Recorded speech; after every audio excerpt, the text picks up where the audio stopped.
Olá, pessoal, tudo bem com vocês? Gente, estou aqui com o Zeus para a gente bater um papo bem descontraído e eu queria lembrar para vocês de alguns erros muito comuns que a gente vê acontecer ao formar o nosso preço para exportação. Então, eu vou trazer 8 deles aqui para vocês. Bora lá?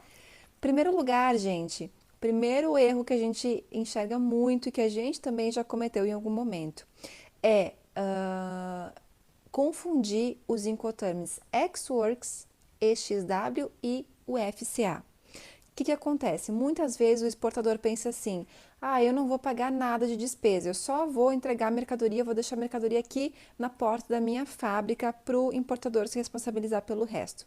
Beleza, mas você não pode esquecer que existem algumas despesas que dificilmente o seu cliente vai pagar, como certificado de origem, como desembaraço aduaneiro e como as taxas do banco, né, ao fazer a conversão da taxa. Então, assim, em relação ao certificado de origem, o cliente nem tem como contratar do exterior. Você vai contratar aqui se for para o país da América Latina. Por mais que sejam custos baratos, entenda que você precisa adicionar eles. A mesma coisa com o desembaraço aduaneiro aqui no lado do Brasil. Dificilmente o cliente vai contratar isso e às vezes, pessoal, pode até ser um empecilho para a negociação. Então, se você quer inserir esses custos, coloque na sua lista de preços, ou então, quem sabe, já tem margem para isso, dependendo do valor que vai ser exportado, mas considere como FCA fábrica, que é quando você vai arcar com a documentação aqui na aduana brasileira, seja de certificado de origem e seja do desembaraço aduaneiro, tá bom? Esse é o Incoterm correto nesse caso, porque ex-works é quando você não contrata o desembaraço, tá? Basicamente é essa a diferença, entendeu? Se não entendeu, deixa aqui a pergunta que depois eu respondo mais.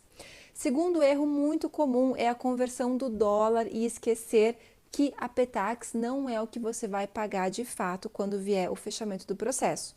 Então, vamos supor, eu estou fazendo hoje a minha cotação e vou lá no Bacen e vejo qual que é o dólar e converto de reais para dólar.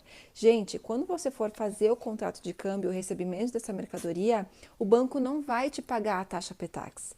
Ele vai ficar com o spread porque é o ganho dele. Então, entenda que você precisa considerar uma margenzinha aí de diferença para que você não tenha prejuízo depois, tá bom? O terceiro erro que acontece bastante é não tirar os impostos do mercado nacional ao fazer a sua tabela de exportação. Então, lembre que na exportação a sua nota sai zerada, mesmo que seja uma importação direta ou indireta. A única coisa que você vai pagar é imposto de renda e contribuição sobre o seu lucro, que daí tu consulta mais com a tua contabilidade. Mas você não vai ter ICMS, IPI, PIS, COFINS, que são impostos que você teria numa venda nacional. Importante isso porque às vezes a gente pode perder alguma negociação achando que vai ter esses valores aí e não vai ter, tá? Outra, esquecer do custo da fumigação. Se a sua embalagem ou seu produto é de madeira, entenda que você vai ter esse processo aí de tratar a madeira, tá? Seja ela o pallet ou o que for. É um custo que você dificilmente o cliente vai pagar a parte, né? Então, pesquise sobre isso antes para que você consiga colocar na sua lista de exportação. Esquecer da paletização. Esse é outro detalhe. Gente, tem pallets que custam caro e se você, dependendo do valor da sua carga, se você não incluiu no custo, pode ser que gere um transtorno lá no futuro, porque se o cliente pagou antecipado, é esse o valor e não tem mais voltar atrás, né? Então, entenda, tenta pensar como é que isso vai ser transportado, para daí você já pesquisar o preço dos pallets que tu vai precisar para tua carga, tá? O sexto erro é errar no cálculo do frete, principalmente em relação à conversão à taxa. Lembre que se você recebeu uma cotação de frete em dólar, diferente do igual ao banco, o agente marítimo jamais vai perder, ou rodoviário ou aéreo, ele não vai perder. Então ele vai te cobrar uma taxa maior quando de fato você precisar pagar em reais para ele. Então coloque também uma margenzinha, entenda qual que é a taxa que o seu agente está te cobrando para ver se não é nenhum absurdo, porque isso também vai fazer diferença, tá? Próximo erro é esquecer da taxa de câmbio que você tem para o fechamento de câmbio. Cada banco cobra em torno de 20, 30, 40 dólares para cada fechamento de câmbio. Então, se você tem margem e se isso está incluso lá no seu cálculo, beleza. Agora, se não, você precisa atentar que existe essa taxa aí. O que é o mais comum, tá? É o cliente pagar pelo banco da taxa, pela taxa do banco dele e você pagar pela taxa do seu banco. Então, às vezes acontece de vir cobrança duplicada. É por quê? Porque o teu cliente lá fora não está pagando a taxa dele. Tu pode até conversar para um próximo ele rever isso, tá? Mas não se esqueça que vai ter esse custo aí. E o último erro é a conversão do dólar em relação ao cliente.